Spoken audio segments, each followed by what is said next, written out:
This kid has been in the news a lot lately, and although I hate to say it, the praise is well deserved. How good is Max Dowman? Brilliant. Unbelievable. This kid, he's just on a different level, isn't he? Yeah. He's generational talent, without any shadow of a doubt. The kids coming out of your academy is ridiculous. Lewis-Skelly and Nwaneri, and now this Max Dowman. This is a very talented young man that has the potential to be as good as anything that's out there. He's going to be a superstar. Make no mistake. I don't think there's an English player with the ability he's got. I've been very concerned about what's coming out of our academy for the last few years, and the emergence of Dowman this season, Myles Lewis-Skelly last season, Nwaneri the season before that, just goes to show that Arsenal are outperforming us on every single metric. And so with that, let's look into the reasons why. At just 15 years and 235 days old, Max Dowman was already considered good enough to play in the Premier League for the team sitting top of the table. And he's not even the youngest player to do so. That award goes to Nwaneri, who also plays for Arsenal, who also came out of the Arsenal Academy and played in the Premier League at 15 years and 181 days. Dowman is, however, the Premier League's youngest ever goal scorer, and that could prove to be a lot more significant than you think, but I'll cover that in a minute. Our last great academy product was a certain Mr. Harry Kane, who graduated to the first team way back in 2011. Since then, his list of achievements are incredible. 280 goals in 435 club appearances, making him the club's record goal scorer. England's record goal scorer with 78 goals and 112 caps. Wayne Rooney is way back in second place on 53 goals.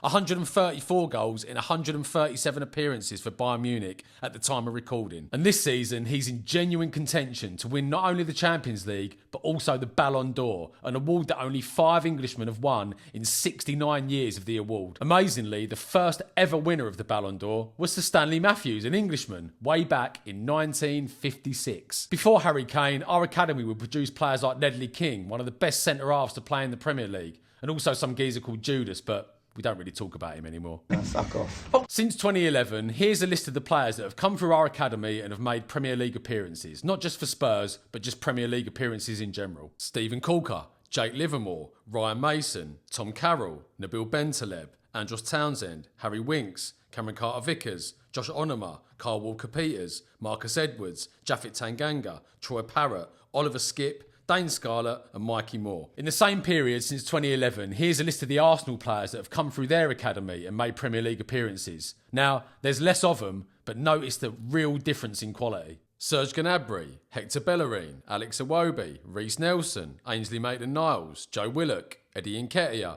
Bukayo Saka, Emil Smith-Rowe, Nwaneri, Myles Lewis-Skelly and Max Dowman. And coming back to the significance of Max Dowman becoming the Premier League's youngest ever goal scorer, here's the list of those players, the top 10. Just consider what some of those guys went on to achieve in their career. Rio Ngamoa looks like a hell of a player, but he's just starting out. But of the others, between Wayne Rooney, James Milner, Cesc Fabregas and Michael Owen, they have won a total of 46 major honours, including World Cups, Ballon d'Ors, Champions Leagues and Premier Leagues. That's pretty much half the list. And so, essentially, Arsenal have a 50-50 chance that they have the next big world superstar on their hands in Max Dowman.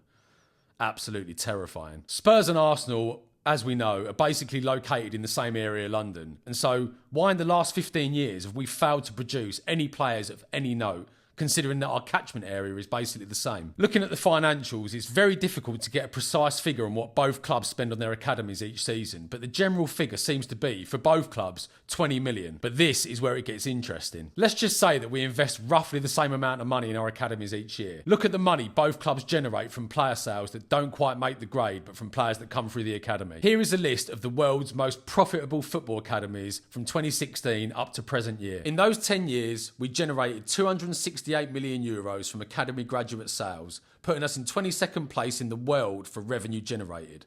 Arsenal were 2 places above us in 20th position.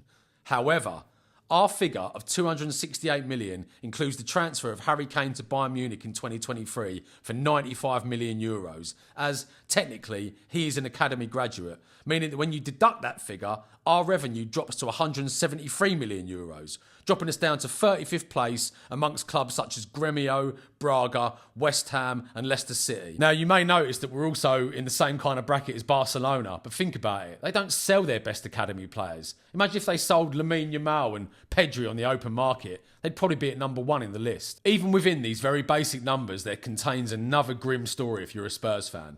You'll notice that Arsenal sold a lot more players over that 10-year period than we did. They sold 30 academy players, we sold 19 academy players, including Harry Kane. Now, not all academy players go on to be professionals. A lot of them don't make the grade and just drop out of the game completely. But the fact that Arsenal sold 30 of their academy products, we only sold 19, means that the standard of player, the calibre of player they're producing, is higher than our standard because they've still gone on to be professionals and have value in the transfer market. And Arsenal's model is almost self-sustaining. Say they invest that 20 million per season, you can see from the revenue on that list that they basically break about even. Us, if it wasn't for the sale of Harry Kane, we'd definitely, almost certainly make a loss on the money we invest in our academy. And at the same time, Arsenal are still producing first-team players like Bukayo Saka, Max Dowman, Nwaneri, Myles Lewis-Skelly, like I've mentioned, who are good enough to play in the Premier League, the Champions League, and in the case of Saka and Myles Lewis-Skelly, even good enough to play for the national team. But in the Spurs example, if it wasn't for us selling our best player, Harry Kane, and getting that huge amount of money in, we'd have taken a huge hit on our investment in the academy, and we're not producing any players that are good enough to come to the first team. I mean, don't get me wrong, I'm really rooting for Dane Scarlett and Mikey Moore, but are they ever going to reach the levels of, say, a Bukayo Saka? Highly doubt it. Again, it's just another demonstration of how we're being completely outperformed in the academy setting. And just briefly, this is also interesting. You saw from the list there that Benfica are number 1 in the world for world's most profitable football academy. Look at the similarities between the Benfica model and the Arsenal model compared to the Spurs model. And just quickly before I go on, it would massively help my channel if you dropped a like on the video or left a comment or even thought about subscribing. Thank you. Benfica operate training and development centres across the country to ensure they can recruit the best young players nationwide. And the results speak for themselves. From looking into the Arsenal model, they too are focused on a national footprint, even including Northern Ireland and Scotland. Spurs, well, we primarily recruit from London, Hertfordshire, Essex, Bedfordshire and Buckinghamshire, and only have 35 scouts covering the rest of the UK. This summary also makes clear that Arsenal take a targeted approach to find best in class, whereas we adopt the high volume method and attempt to filter the talent down. Couple this with the fact that Arsenal have demonstrated a clear pathway to the first team, and again, their operation is just way more sophisticated than ours. Lastly, it says in the summary here that we target the best teenagers from London, the South East, and then globally. Realistically, which teenage prodigy is going to choose us over Real Madrid or PSG? Or Man City? This just sounds like a huge waste of resources to me. We're essentially competing for the best of the rest. We should be focusing on finding the talent domestically all over the UK, developing that talent, and then moving the model on once we start to achieve some success with it. And in the current situation we find ourselves in, we're a million miles away from that target. We're just not an attractive proposition at the moment. Incentives also play a big role when recruiting young talent that could go on to be first team players. But yet again, when looking into it, Arsenal have completely outmanoeuvred us. Let's take a look at this example here, a player called Townsend, who used to be at the West Ham Academy, but was chased by all the big clubs, including us, to come into their academies. Arsenal land next Jude Bellingham ahead of Man City and Tottenham thanks to incredible gesture. Arsenal have reportedly landed the next Jude Bellingham, Townsend, after offering him a lucrative scholarship at a private school in Enfield. According to the Daily Mail, 15-year-old midfielder Thompson turned heads after impressing with the West Ham Academy. This led to Manchester City, Chelsea and Tottenham Hotspur entering the race to poach him, but Arsenal's affiliation with St John's Senior School managed to win the race. The £17,500 per year boarding fees at St John's will be paid for by the Gunners, and this is believed to be catching the eye of the parents of the stars of the future. Nwaneri, who scored a brilliant goal for the Gunners at Preston North End in midweek, is one of the school's alumni and is showing how pupils can benefit from the full-time training module. Like I mentioned a minute ago, incentives play a huge role, but you can't just throw money at young kids. There's really strict rules around it. But yet again, Arsenal are ahead of the game. Arsenal uses St John's as an official full-time training model partner, a Premier League approved concept that allows academy players to integrate elite education with professional training. Arsenal pay approximately £17,500 per year in tuition fees for top prospects to attend the school. The relationship has been a trump card for Arsenal in outbidding rivals. And just to rub some salt into the wounds, have a look at this. Tottenham's relationship with St John's is informal and event-based. Tournament participation. St John's regularly participates in the Tottenham Hotspur FC Festival of Football, where they have competed and won titles at Spurs training ground. So basically, Arsenal youngsters are turning up at our tournaments and fucking winning them. It says here that instead of St John's, Tottenham maintains a similar educational tie-up with Colford School in Suffolk, where they embed a staff coach on campus. But again, scratching the surface, looking into it more deeply, we don't pay anything. Instead of paying fees for external private schools, Spurs focus on partnerships where they embed their own coaching staff within established educational institutions. Colford School, a full-time Spurs coach, is based on site to lead an elite football academy. Okay, great. So we spend money on a coach that goes to the school, identifies promising players and develops them, and then clubs with proper incentives come along and take them, like Arsenal and Chelsea. And I'm not being funny. Any fucking idiot can see that kids and their parents are always going to choose Arsenal over Spurs in this scenario. You can go to the most elite private school with all your tuition fees paid, or you can go to a different elite school where you pay your own fees, end up at a less successful club, and have less of a pathway to the first team.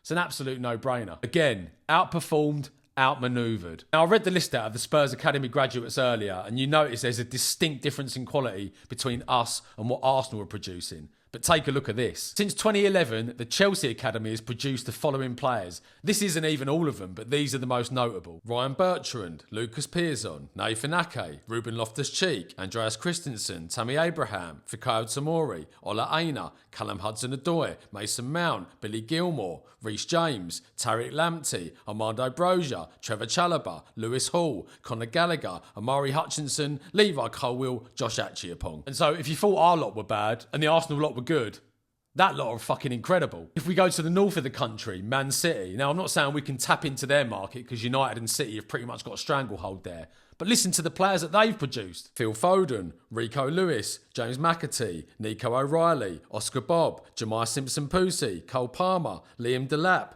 Romeo Lavia, James Trafford, Kelechi Iheanacho, Brahim Diaz, Eric Garcia, Jadon Sancho and Taylor Harwood-Bellis. The quality of those academy graduates between us and those three clubs I've listed out is night and day. Something needs to be done about this. I've listed a few reasons there, but unless you're in the building, it's really hard to know exactly where the problems lie. As the video's demonstrated, there's clear problems with catchment area, incentives, a pathway to the first team, where funds are used and designated, and which players we're looking to attract. We've invested heavily in young players over the last few seasons, some good, some bad. But if we're going to start competing with these big hitters, we really need to get our academy in order. Obviously, the first thing we need to do is retain our Premier League status. Then we can hit the reset button on the academy system, come up with a plan and go from there. And I'd hope that in the next few years, we see players of Max Dowman's undoubted talent and ability wearing a white shirt instead of a red one.